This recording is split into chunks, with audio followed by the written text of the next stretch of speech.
Assalamualaikum warahmatullahi wabarakatuh. Perkenalkan, saya Muhammad Husni Mubarok, CGP Angkatan 10 Kabupaten Kendal tahun 2024. Di sini saya sudah bersama dengan Bapak Suklinto, Kepala SD Negeri 2 Sumberjo. Baik, selamat pagi Bapak. Selamat pagi. Mohon izin untuk berwawancara mengenai pengambilan keputusan yang selama ini Bapak lakukan di SD Negeri 2 Sumberjo, Bapak. Ya, siap. Baik Bapak, selama ini bagaimana Bapak dapat mengidentifikasi kasus-kasus yang merupakan dilema etika atau bujukan moral? Terima kasih. Jadi untuk mengidentifikasi pertanyaan panjenengan tadi dapat kami sampaikan bahwa pengalaman yang selama ini terjadi di SD 2 Sumberjo itu untuk mengidentifikasi tersebut berdasarkan kasus-kasus yang ada. Jadi kami melihat kasus itu, kemudian kita mengidentifikasi apakah ini masuk dilema etika atau bujukan moral. Gitu Pak Husni, yang selama ini kita ambil dari pertanyaan panjenengan tadi. Baik, pertanyaan selanjutnya Bapak, selama ini bagaimana Bapak Klinto menjalankan pengambilan keputusan di sekolah Bapak, terutama untuk kasus-kasus di mana ada dua kepentingan yang sama-sama benar atau sama-sama mengandung nilai kebajikan? Untuk menjawab pertanyaan panjenengan masalah tadi, kami selama ini dengan selalu mengedepankan pertimbangan daripada teman-teman. Jadi sebelum saya mengambil keputusan secara bijaksana menurut kami, kami selalu melibatkan teman-teman, terutama teman-teman yang mempunyai pengalaman kemarin seperti itu. Sehingga saya selalu melibatkan teman-teman dalam mengambil keputusan dalam kasus-kasus yang ada di SD saya. Terima kasih. Baik Bapak, selanjutnya langkah-langkah atau prosedur seperti apa yang biasa Bapak lakukan selama ini untuk mengambil keputusan Bapak? Langkah-langkah yang selama ini saya lakukan dalam menghadapi setiap kasus ada beberapa. Yang pertama, kita cermati dulu masalahnya seperti apa, kita cermati. Kemudian yang kedua, kita analisis kasusnya itu seperti tersebut di atas tadi. Kemudian yang kita lanjutnya adalah bagaimana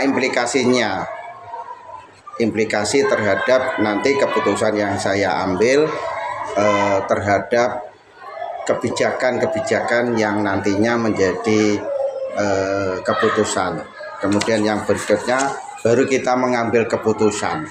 Jadi keputusan ini sudah menjadi suatu jawaban terhadap apa yang menjadi masalah tersebut. Terima kasih. Kemudian Bapak, hal-hal apa saja yang selama ini Bapak anggap efektif dalam pengambilan keputusan pada kasus-kasus dilema etika? Di situ kan ada yang ini benar, ini juga benar. Jadi kan ada perdebatan di antara dua kebenaran itu. Yang pertama adalah kita memahami masalah atau kasus yang kita hadapi. Kemudian kita juga seperti tadi sudah saya sampaikan, kita selalu melibatkan atau minta pendapat atau pertimbangan dari rekan-rekan teman kerja saya di SD ini, yang terutama yang memiliki masalah yang sudah dapat diatasi.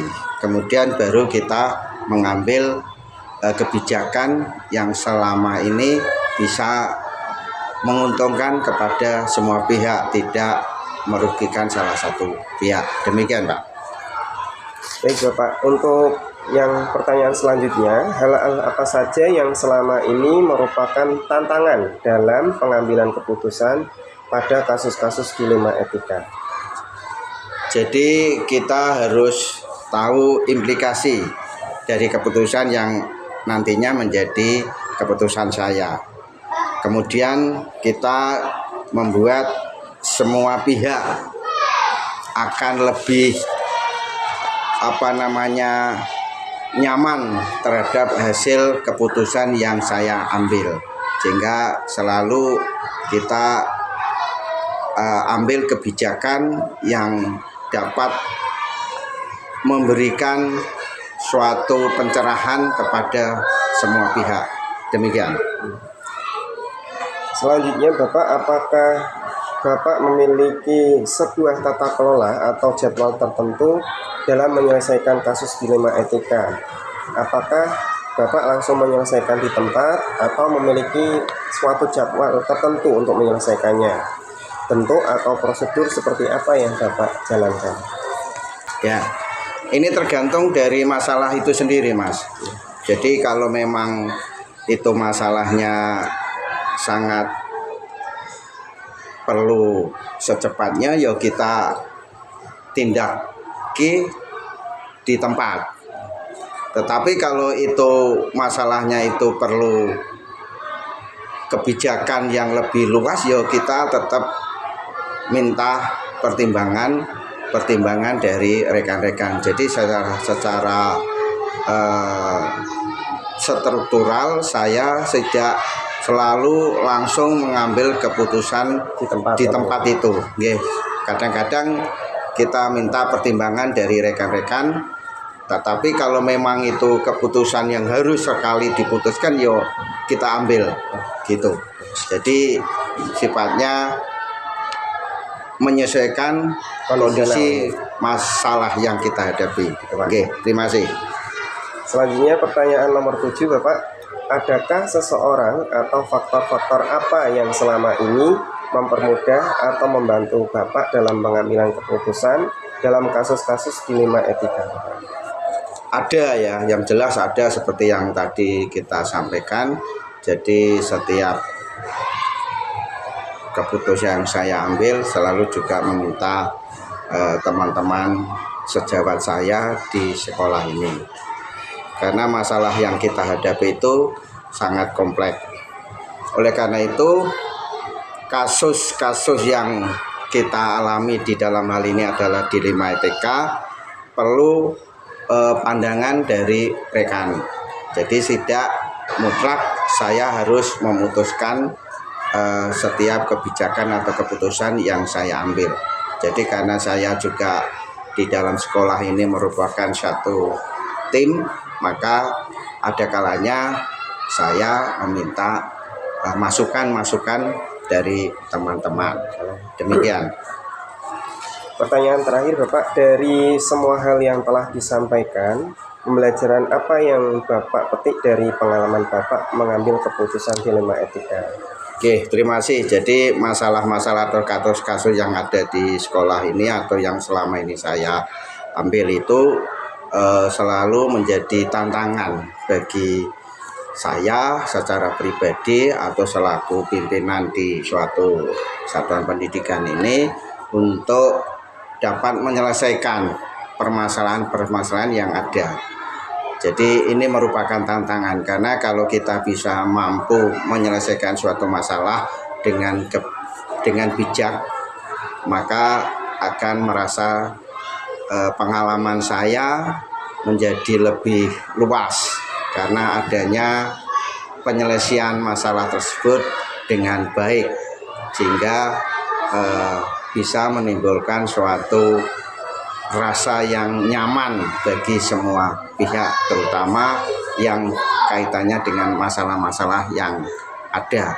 Jadi saya terutama itu merasa menjadi tantangan untuk dapat menyelesaikan. Jadi itu pengalaman yang sangat luar biasa bagi saya kalau saya bisa menyelesaikan masalah tersebut dengan bijaksana. Demikian, Mas. Jadi nanti lebih pengalaman lagi ya Pak dalam menangani kasus-kasus yang serupa. Insya Allah, jadi nanti kita juga akan seperti itu. Mudah-mudahan setiap masalah itu dapat kita atasi dengan penuh tanggung jawab gitu. Terima kasih Bapak atas waktunya dan berkenan untuk menjawab wawancara saya tentang pengambilan keputusan, dan itu nanti bisa menjadi pembelajaran buat saya pribadi Ya. sebagai calon guru penggerak yang nantinya akan menjadi pemimpin pembelajaran di sekolah. Ya. Sekali lagi terima kasih Bapak atas waktunya. Demikianlah wawancara dengan Bapak Sukminto, Kepala SD Negeri 2 Sumberjo. Dan wassalamualaikum warahmatullahi wabarakatuh. Waalaikumsalam warahmatullahi wabarakatuh. Terima kasih Pak. Ya.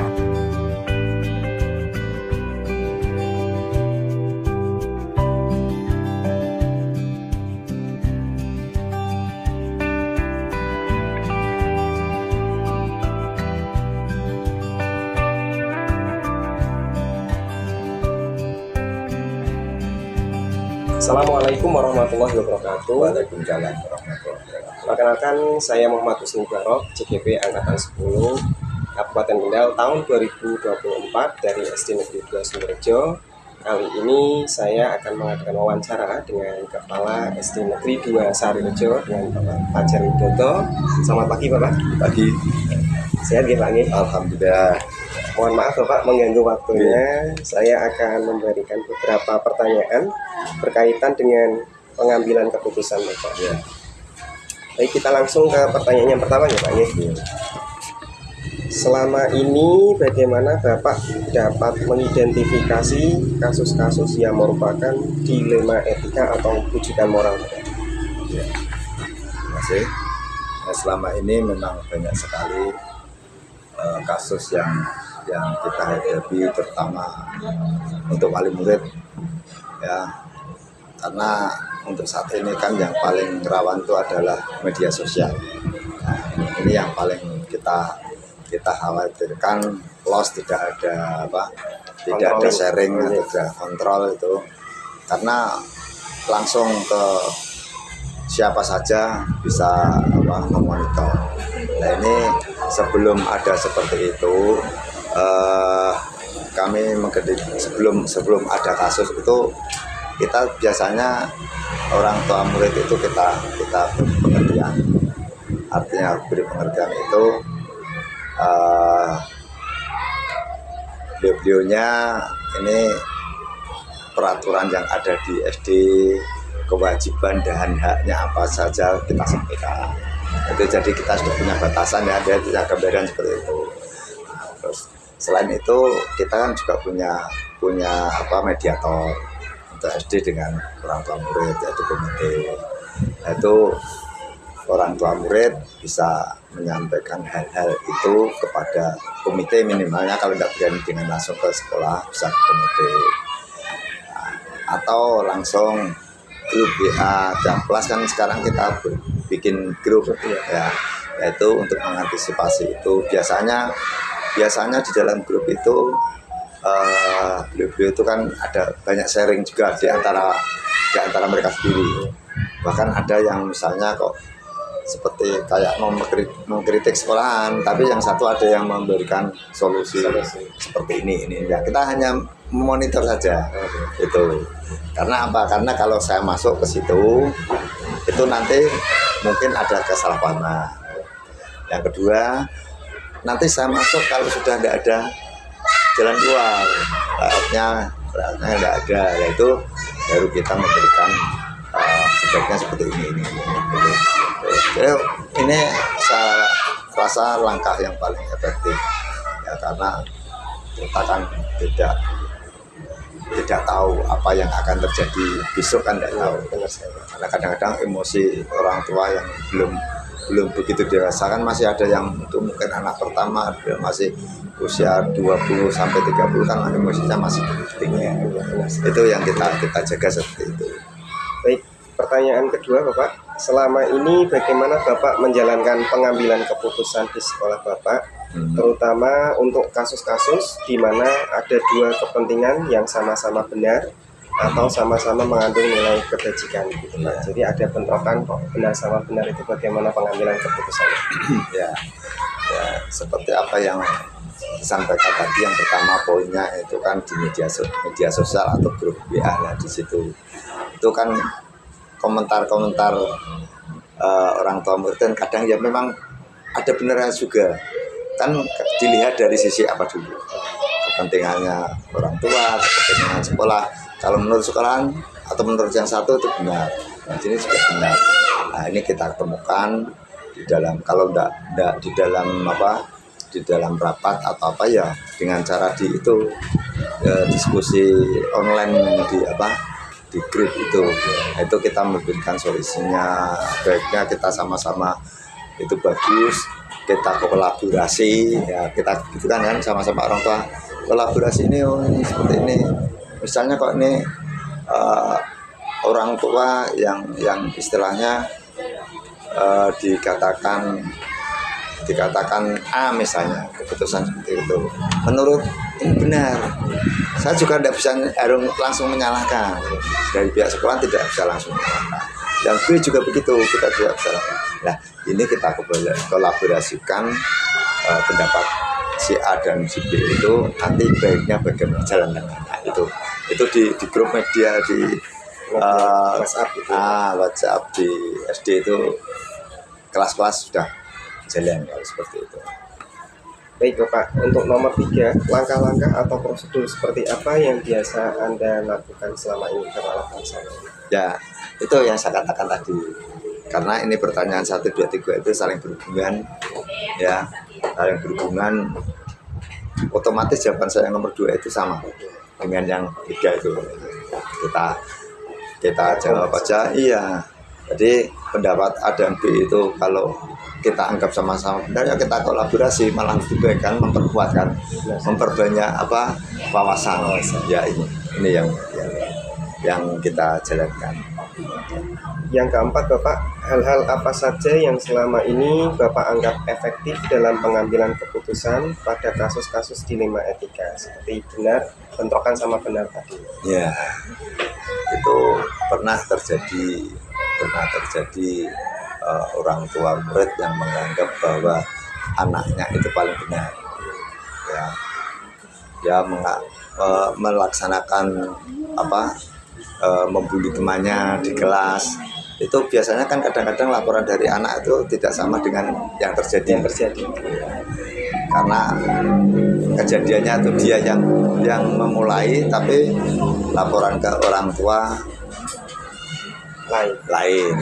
Nah ini syukur alhamdulillah untuk SD kami itu tiap kelas sudah ada CCTV. Ya, itu salah satunya adalah CCTV itu akan meredam kasus-kasus itu yang menurut kita nanti kalau tidak ada buktinya itu kan orang tua biasanya ya saya menang sendiri. Iya. Sudah beberapa kali terjadi itu, orang tua saya panggil, rekaman CCTV saya sampaikan sebelum saya memberikan justice atau menjustisi anak itu. Oh itu yang mulai dulu nih, enggak, saya suruh lihat dulu hasilnya seperti apa. Bahkan ada yang kaget karena waktu itu ada yang kelas 2 itu membuli temannya. Bahkan temannya sendiri itu adalah putra dari guru di sini. Iya, putranya Bu Erni. Itu dibully 4 anak itu. Iya, dipukul, diinjak itu. Sampai Bu Erni lihat nangis, tapi Bu Erni enggak protes ke saya. Cuma ya itu kejadian seperti ini, saya juga enggak menjustis, menyalahkan orang tua saya, enggak. Saya suruh datang, saya lihat fotonya. Kalau menurut ibu gimana seperti ini? Jadi tahu sendiri ya Pak ya? Iya. Nah, terus kalau kita biarkan penjenengan sudah dengar sendiri, lihat sendiri kejadian di TV itu sampai kasusnya ke polisi dan sebagainya. Sebelum kejadian itu ke sana, itu panjenengan saat monggo panjenengan gimana? Itu ya akan enak lah antara kita ya. Himbauan dari Dinas Pendidikan untuk CCTV setiap kelas itu, saya juga memberikan tugas kami di sekolah. Jadi lebih ringan bekerja. Ya, lebih ringan, bekerja lebih bisa mengerti. Kemudian Bapak, hal-hal apa saja yang selama ini merupakan tantangan dalam pengambilan keputusan pada kasus-kasus dilema etika? Tantangannya ini Pak. Ya, Saya kira tantangannya ini adalah nanti salah satu dari orang tua, seperti misalnya kok dua kejadian yang sama-sama benar menurut dia pendapat itu, kalau kita tidak menyelesaikan secara tuntas, membuat keputusan yang adil, itu akan ya kita sendiri yang banyak disalah. Contohnya kelas kami yang di kelas 1 sekarang ini waktu pendaftaran sudah kita upayakan dengan sebaik-baiknya, masih ada yang kurang puas bahkan melapor ke dinas. Nah ini kan yang membuat kami harus berpikir ke depan bagaimana cara untuk damai. Pertanyaan ke-6, Bapak, apakah Bapak memiliki sebuah tata kelola atau jadwal tertentu dalam sebuah penyelesaian kasus dilema etika? Apakah Bapak langsung menyelesaikan di tempat atau memiliki suatu jadwal untuk menyelesaikannya? Bentuk atau prosedur seperti apa yang Bapak jalankan?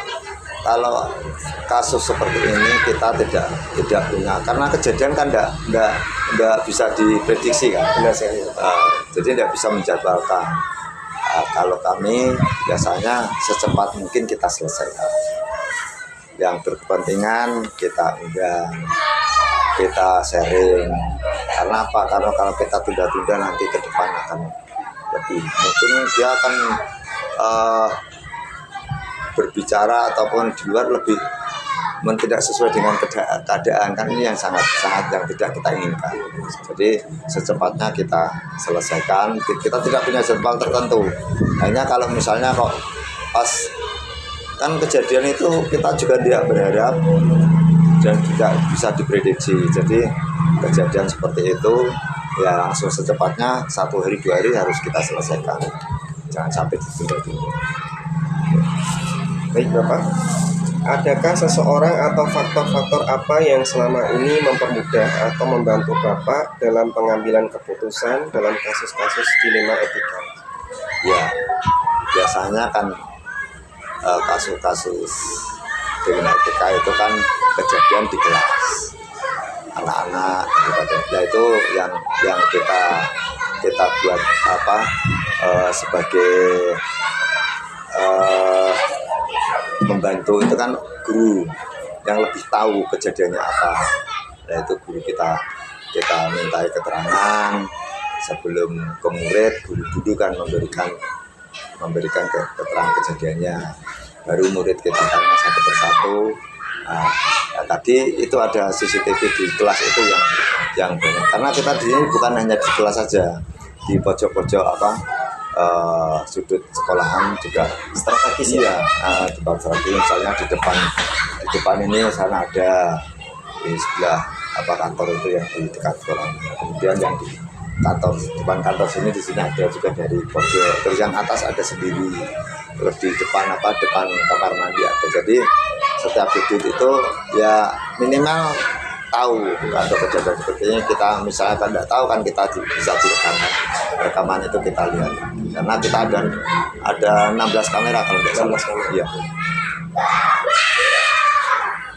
Pertanyaan terakhir Bapak, dari semua hal yang telah disampaikan tadi, pembelajaran apa yang Bapak petik dari pengalaman Bapak mengambil keputusan dilema etika?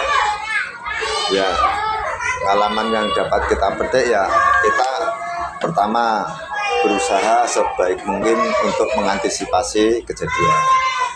Ya, seperti sebelum pembelajaran dan sebagainya kita kan ada pembacaan Asmaul Husna, menyanyikan Indonesia Raya, berdoa lah. Disinilah sebelum masuk ke kelas itu kepala sekolah, kalau tidak diajar biasanya guru agama atau guru yang piket itu memberikan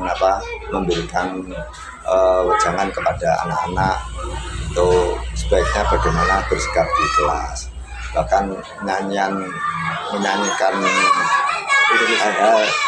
misalnya menyanyikan itu yang berteman dengan teman di sini, teman di sana, teman itu kita tiap hari ditanyakan. Jadi anak-anak itu mempunyai rasa kesetiakawanan dengan teman. Jadi untuk minimal ya membuli teman, nakal dengan teman itu kan bisa diminimalisir.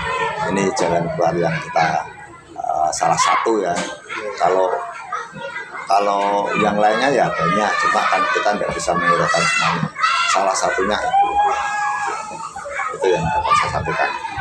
Baik Bapak, terima kasih sekali sudah memberikan pengalaman dari Pak Fajar berkaitan dengan pengambilan keputusan. Semoga nanti ini dapat bermanfaat bagi saya, kemudian dengan teman-teman juga yang lain. Ya. Baik, terima kasih atas wawancaranya. Sekian dari saya. Wassalamualaikum warahmatullahi wabarakatuh. Waalaikumsalam. Terima kasih Bapak. Oke.